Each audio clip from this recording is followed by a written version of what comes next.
श्री ठाकुर जी तो कहते ही हैं कि भाव का भूखा हूं मैं। उन्हें याचना करने में भी, भक्त के द्वार पर उन्हें याचना करने में भी कोई संकोच नहीं है। मांग कर खाना उन्हें प्रिय है। वो अपने भक्तों से अपने भाव की क्षुधा यदा कदा मिटाते ही आए हैं। उन्होंने कहा कि हे याज्ञसेनी, तुम्हारा आविर्भाव इस लोक में, इस संसार में किसी महत्व उद्देश्य की पूर्ति के लिए हुआ है। तुम मेरी लीला में सहयोगिनी बनने के लिए प्रकट हुई हो। मैं तुमसे कुछ मांगने आया हूं, मैं तुमसे कुछ याचना लेकर आया हूं। यद्यपि मैं जानता हूं कि तुम्हारे भाव ने, तुम्हारे चिंतन ने भी कभी मुझसे अतिरिक्त किसी का स्पर्श नहीं किया। तुम्हारे रोम रोम में केवल मैं हूं।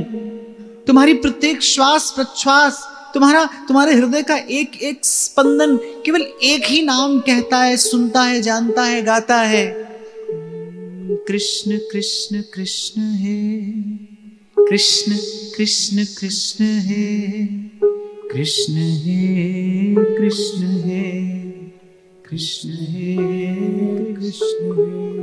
और जाने क्यों मुझे लगता है तुम पर मेरा अधिकार है, तुम पर मेरा पूर्ण अधिकार है। इसीलिए तुम्हारी इच्छा जानते हुए भी मैं तुम्हारी इच्छा से इतर तुमसे कुछ मांगने चला आया, तुमसे कुछ याचना करने चला आया। लेकिन विश्वास दिलाए जाता हूं कृष्णा कि देह के धरातल पर तुम कहीं भी रहो, सुख दुख आते जाते रहेंगे। ये संसार सुख दुख से ही बना है और सुख दुख का भोग करने के लिए ही जीव यहां पर आता है।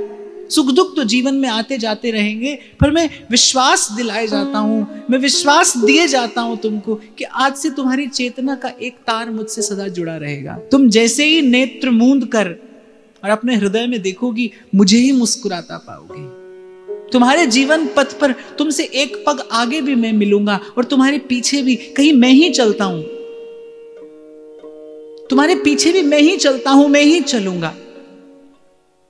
और वचन लेकर, और मुझे लगता है इस समग्र अस्तित्व का सबसे सुंदर संबोधन देकर गए श्री कृष्ण कृष्णा को, जब उन्होंने अपने सुमधुर स्वर से उसे सखी कहकर पुकारा। मैं एक और बात यहां पर आपको निवेदन करूं। वेद में अगर जीव और ब्रह्म का कोई संबंध स्वीकार किया गया है तो सख्य स्वीकार किया है। वेद की ऋचा है, भगवती श्रुति कहती है द्वासुपर्णा सयुजा सखायो। जीव और ब्रह्म का संबंध क्या है? द्वासुपर्णा सयुजा, इसलिए एक तो उन दोनों का सायुज्य है, अर्थात जब से भगवान है तब से जीव है, छोटा बड़ा उनमें कोई नहीं है। वो भी चेतन है, वो भी चेतन है, अमल सहज सुख राशि। और वेद की ऋचा कहती है सखायो, वो दोनों, उन दोनों का परस्पर संबंध क्या है? दोनों सखा हैं। देखो, प्रत्येक संबंध में एक मर्यादा रेखा होती है। संसार का कोई भी संबंध आप देख लीजिए, उसमें एक मर्यादा रेखा है। उसका अतिक्रमण करते ही जो संबंध है वो दूषित हो जाता है।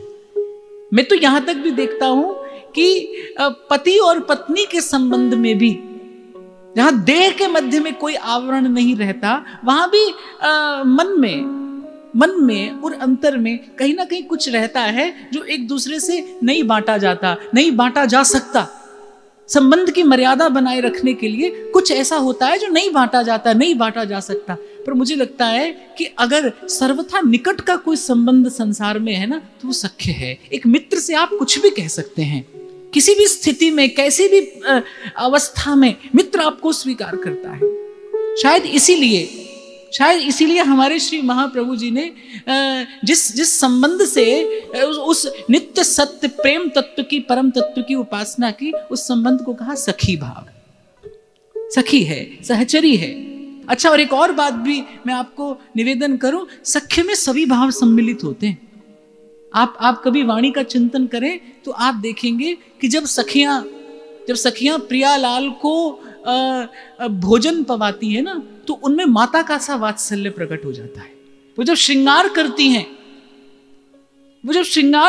तब वो सहचरियां हो जाती हैं, जब वो सेवा करती हैं तब वो किंकरियां हो जाती हैं। उसमें दास्य भी है, उसमें सख्य भी है, उसमें वात्सल्य भी है, और उसमें माधुर्य तो आद्योपांत है ही है। सख्य एक ऐसा भाव है जिसमें सब भावों का समावेश हो जाता है। ऐसा होता है ना, कभी कभी मित्र आपका गुरु हो जाता है, वो आपको सद्मार्ग दिखाता है, वो अपने विवेक से आपका मार्ग प्रशस्त करता है। कभी वो आपका गुरु हो जाता है, कभी वो माता पिता की भांति पोषण करता भी प्रतीत होता है। यद्यपि ऐसे मित्र का मिलना बड़े सौभाग्य की बात होती है, और मुझे तो ऐसा लगता है कि प्रभु के अतिरिक्त ऐसी मित्रता का निर्वाह कोई नहीं कर सकता। प्रभु के अतिरिक्त ऐसी मित्रता का निर्वाह कोई नहीं कर सकता। अगर स्त्री पुरुष होकर देखोगे तो कुछ और मिलेगा, देह के धरातल पर खोजोगे ढूंढोगे तो कुछ और मिलेगा, स्त्री पुरुष होकर देखोगे तो कुछ और मिलेगा। पर यदि एक जीव होकर आप खोजोगे ना संसार में, तो प्राण सखा केवल एक श्री कृष्ण ही है। वो जीव के प्राण सखा हैं, प्राण सखा। और मुझे यहां पर तो पक्षपात करना पड़ेगा भाई श्री कृष्ण की करुणा का, कि यदि वो गोपांगनाओं को स्वीकार करते हैं, यदि वो प्रेम में पूरित उन गोपांगनाओं को स्वीकार करते हैं, तो अस्वीकार तो वो कुब्जा को भी नहीं करते हैं।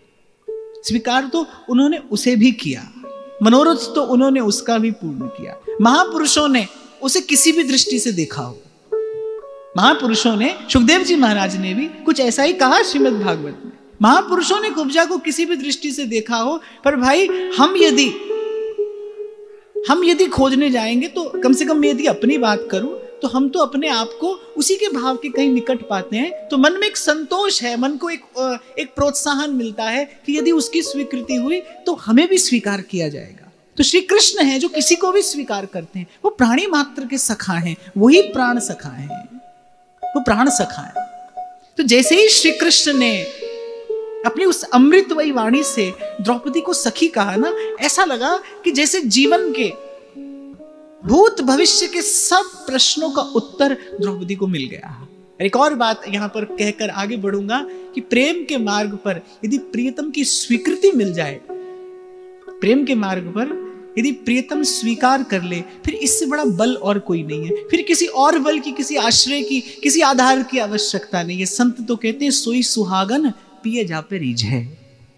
वही सौभाग्यवती है, वस्तुतः सौभाग्यवती तो वही है जिस पर प्रियतम रीझ जाए, जिस पर प्रियतम प्रसन्न हो जाए। एक क्षण नहीं लगाया कृष्णा ने। जैसे ही श्री कृष्ण ने कहा कि मेरी इच्छा ये है, श्री कृष्ण ने मनसा वाचा कर्मणा अपने सब सुखों का उत्सर्ग कर दिया, न्यौछावर कर दिया श्री कृष्ण पर से। हमारी भोली सखी कहती है, भव सुख तुम पे वारूं। कैसी कैसी भावना है भक्त के हृदय की कि मेरे हिस्से जो दुख आया है वो मैं भोगने को प्रस्तुत हूं, पर मेरे हिस्से का जो सुख है वो मैं आप पर न्यौछावर करती।